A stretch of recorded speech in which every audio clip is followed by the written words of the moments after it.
বড় ভাইয়ের কাছে বাইকের চাবিটা চাওয়া মাত্রই ভাবি মুখের উপরে বলে উঠলো, বাইক দেওয়া যাবে না। আমি আর হা হু না বলে ডাইরেক্ট চলে আসলাম। ভাবি না করতেই পারে, কারণ বাইকটা যে ভাইয়ার শ্বশুর বাড়ি থেকে দিয়েছে, তাই সে ডিরেক্ট না করে দিয়েছে। মনের মাঝে কিছুটা কষ্ট পেয়ে তার রুম থেকে বাইরে হয়ে আসলাম। বাসায় আর না দাঁড়িয়ে চুপচাপ আমার কাজে চলে গেলাম। আমার বড় ভাই বিয়ে করেছে 2 মাসের মতো হলো। ভাইয়া ভালো একটা কোম্পানিতে চাকরি করে। আমার বাবা নেই 4 বছরের মতো হলো। বাবা আমাদের ছেড়ে যাওয়ার পর ভাইয়াই সংসারে হাল ধরেছে। তার ইনকামের টাকাতেই আমাদের সংসার চলে।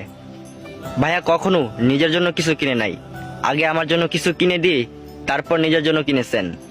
আমি ইন্টার সেকেন্ড ইয়ারে পড়াশোনা করছি। পড়াশোনার পাশাপাশি নিজেও কিছু একটা করার চেষ্টা করতাম। ভাইয়া বলল, আমার পড়াশোনা আগে, আমি যতদিন আছি তাতেই চলবে। আমি আর ভাইয়ার উপরে কথা বলিনি, কারণ